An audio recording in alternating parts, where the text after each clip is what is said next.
Hi friends, I hope you are so excited because you'll never guess where we're going today. We are going to the Bristol Fire Department to go see the fire trucks and the firefighters. I'm so excited to take you with me.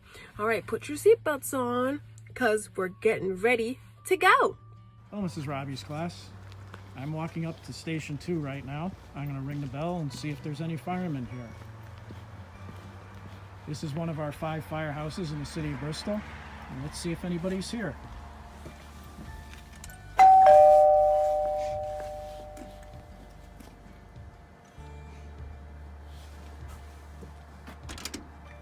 Hey kids, how you doing? Come on into the firehouse. Let me show you around. I'm Captain Dave Simard with the Bristol Fire Department, and this is Fire Station 2 in Bristol. Let me show you around. This is where we live when we actually work. Right here, this is my office. I have a computer.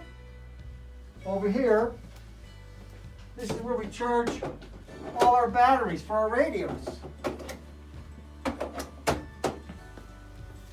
And right in here, this is our main room right in here. This is what we call our day room. Let's see if anybody's in here. Oh yeah, look. This is Firefighter Scott Hall. How you doing, kids? Welcome to the Firehouse. He's sitting at our table, and one of our crafty firefighters built this table. You can see here, it has a nice 2 on it for Fire Station 2. And this is where we do our morning meetings. We have our coffee, we sit around the table, and we talk about what we're going to do all during the day. We talk about a training.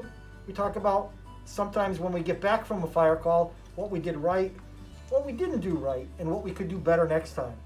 So this right here, this is our main area. It's just like your classroom. When you have your classroom and the teacher talks to you in your class, this is what we do here. This is where we do our learning, and this is where we do our talking and our conversing. Did you hear that, friends? Captain Samad said this is where they do their morning meeting. And look, Firefighter Hall is already getting started. They're going to talk about their day, what they expect to do, how things will go. And sometimes, if things didn't go as planned, they'll sit there and talk about it too to make better ideas on how to be a better firefighter. We live here, so let me show you around the firehouse. Come on this way. Right here, this is our bulletin board. We have all our memos. Hey friends, look at that. They have a bulletin board too.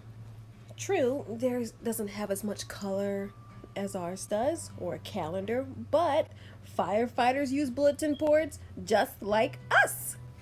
That the chief sends us, and everything here that we need to know. And every day we come in and we read the board to make sure we know what's going on and any new information.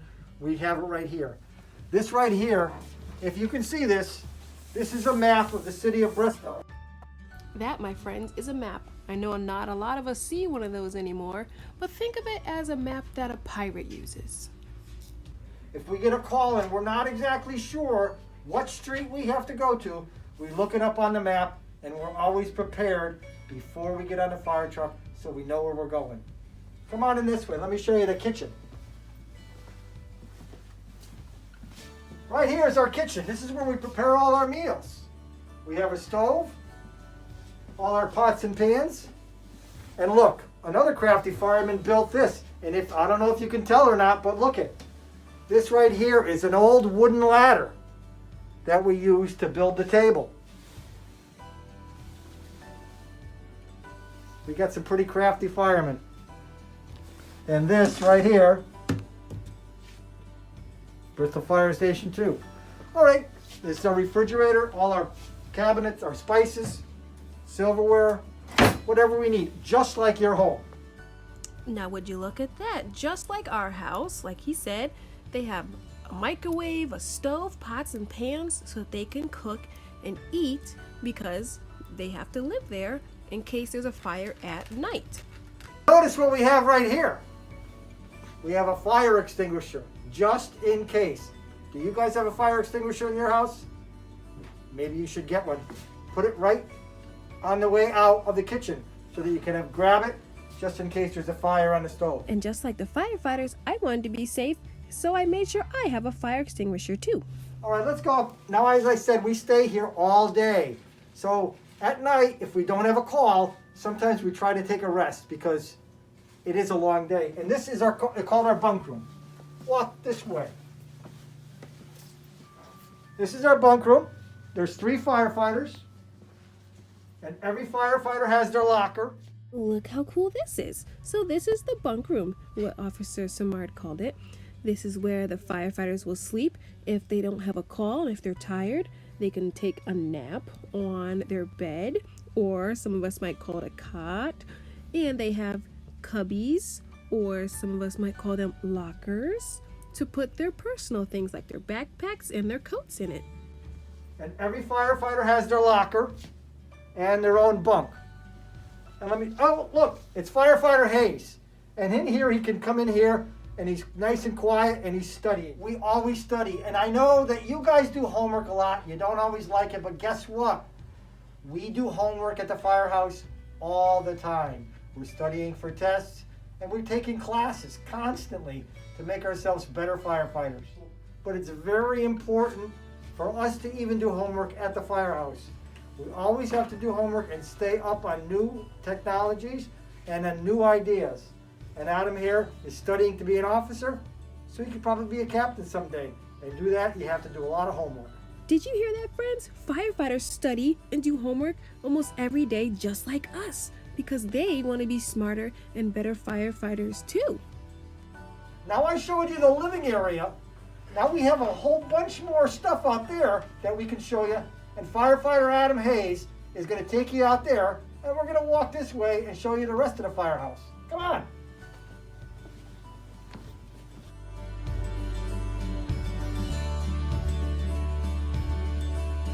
How you kids doing today?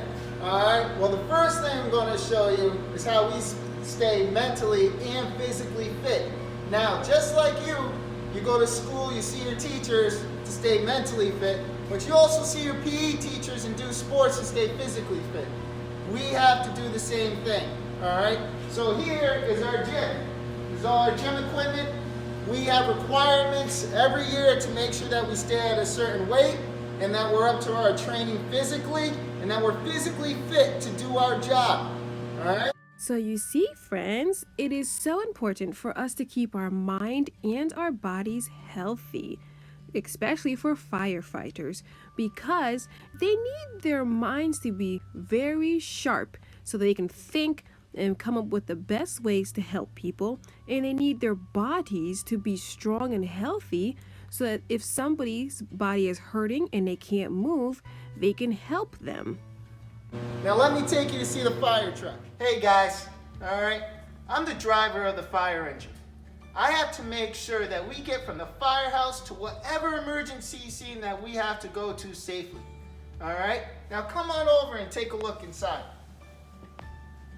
Now, this doesn't really look like your ordinary car that your mother or father drives, alright? There are many other things in this vehicle that we have to make sure that we're trained properly on in order to drive this apparatus. All right, so I'm going to show you around my truck and show you what else we have on here that's pretty cool.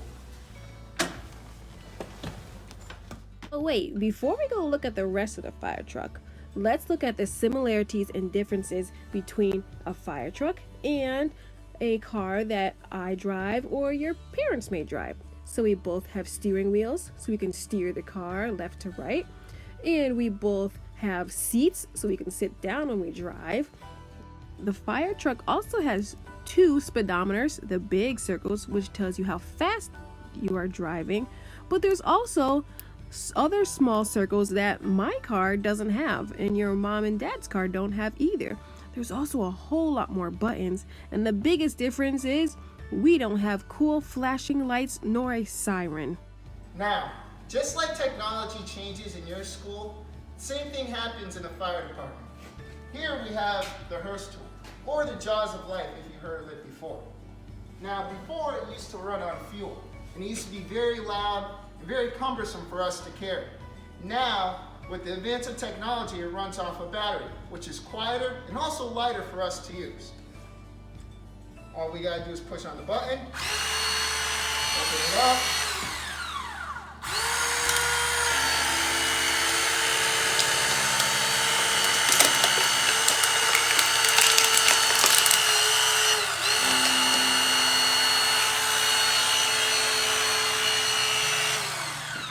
There you go. That was so cool. Yes, we'll see it again. Don't worry. So the hearse tool, or the jaws of life, is what a lot of times will be used if there's a really bad car accident and somebody gets hurt and the door is crushed closed and someone inside is stuck. So they'll take their hearse tool. They can either cut the door open or they can pry the door open so that the person inside can be taken out and get help. All right, let's take another look at that, but this time a little bit closer.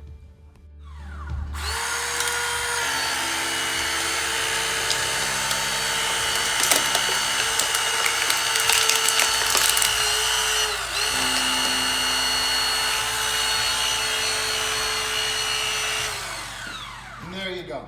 All right, this is my pump panel, all right?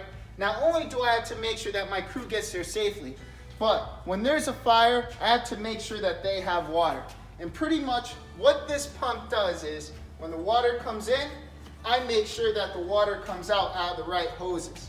An easy way for us to do this is to match up the color of the lever with the color of the sign right here, which is red and red. And I know if I pull this lever, water will come out of this hose.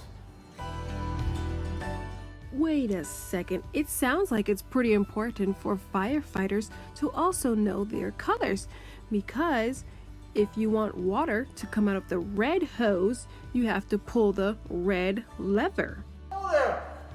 This is Firefighter Hayes again. He's called a chauffeur. That's what we call him. He's driving the truck. You know what else he does? He operates the pump panel. But we only have 3 firefighters here, so we all have to dress up and get in our fire gear. Wait a second. Did we just see Firefighter Hayes dab? Yes, we did. Yes, we did. You want to see somebody put on a fire gear and see what we look like when we go into a burning building? Come on, let me show you. Adam's going to dress up for you. With my bunker pants, all right, I have cargo pockets. I keep safety rope in here. This is my harness, and this is my Genter. So in case I have to bail out a window or save someone, I could use these things to help people, all right? Now the next thing I'm going to put on is my coat.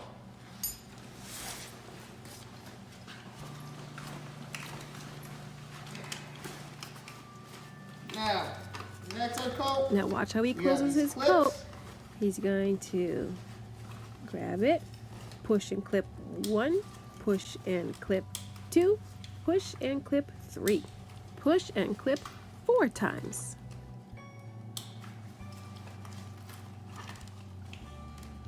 And we also have a neck guard because we don't want anything showing.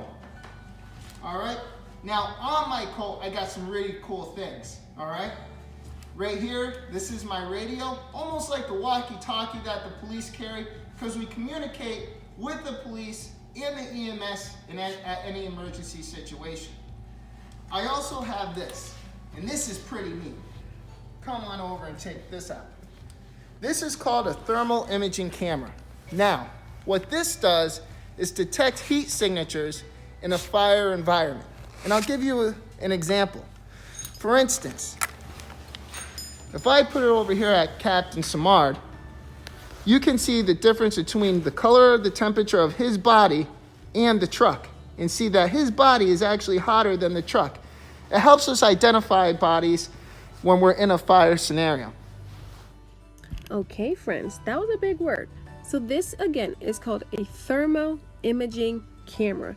And what it does is it finds the body heat of a person or an animal, and it shows up white and bright on this camera, because inside of a burning building or house, it's too dark sometimes and you can't see because there's so much smoke.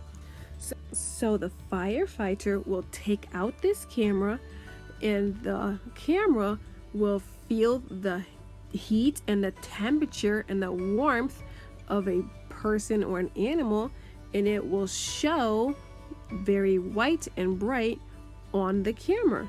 That way, the firefighter is able to go and help somebody or something that is stuck in the fire and can't get out, and therefore will save their life. Now, before I put the rest of my gear on, show you how we look like with everything on, Our gear could weigh up to 75 to 100 pounds altogether. Whoa, 75 to 100 pounds? That's like running around with this big dog on your shoulders while you're trying to save and help other people inside of a burning building. So that's another reason we have to stay in top shape. All right? Now, that sound that you just heard detected my pack not moving. Now, in case I get hurt, or I'm lost, or I'm injured, and I don't move, that alarm goes off and lets other firefighters know that somebody might be hurt. That's another firefighter. So it helps protect us and communicates that somebody's not moving. Here's the picture of this burning building again. Firefighters need to have really good listening ears to listen for that high-pitched beeping sound we just heard too.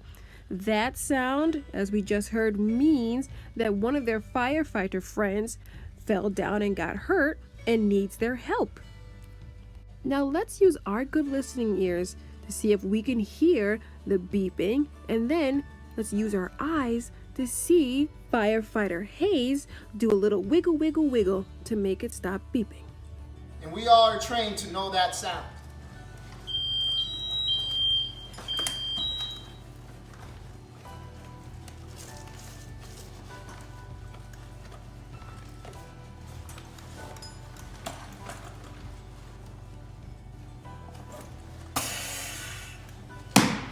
There we go, kids. This is how we look like, all dressed up, ready to go in a fire and save some lives. See that, friends? Underneath all that gear is just a firefighter that's coming to help you. So if we're ever stuck in a fire or anywhere else, don't be afraid. They're actually there to help you.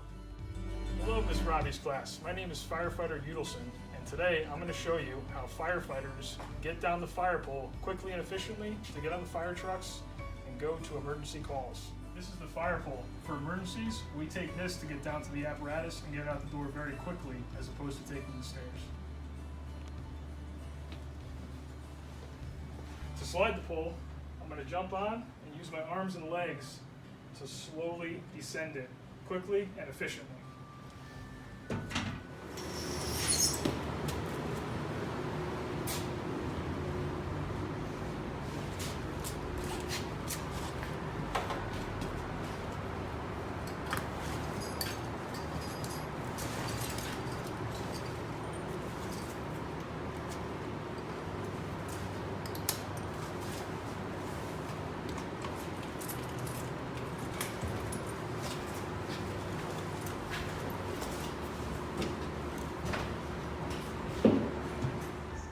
That's right, friends. I know what you're thinking.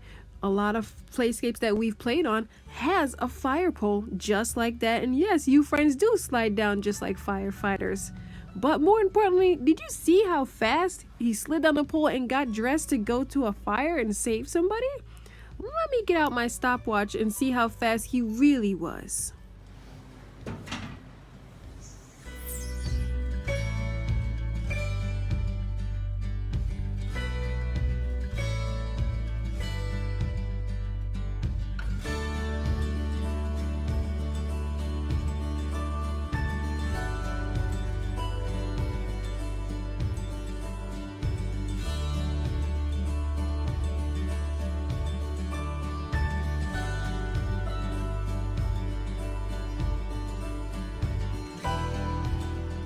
Whoa, it only took him 32 seconds to get dressed to go save somebody in a fire.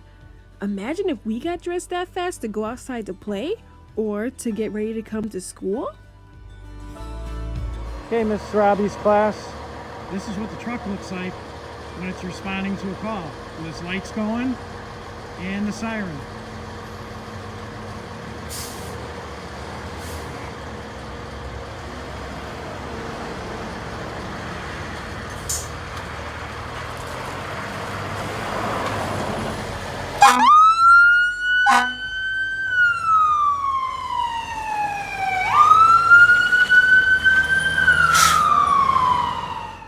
That was way too cool not to watch it again. Here it comes, friends.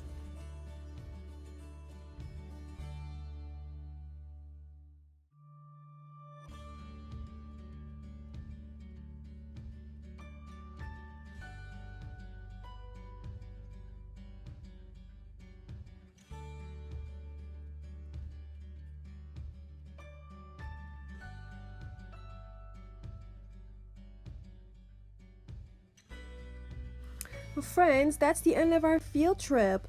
But we'd like to say a very special thank you to Firefighter Hall, Captain Samard,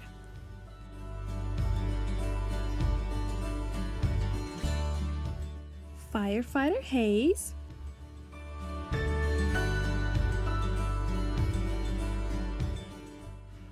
and Firefighter Udelson. Once again, thank you very much to the Bristol Fire Department number 2 in Bristol, Connecticut for hosting us and showing us all the cool things about being a firefighter and what it really takes to be just like you guys. Thank you so much. And friends, like I always say, I'll be back with more videos.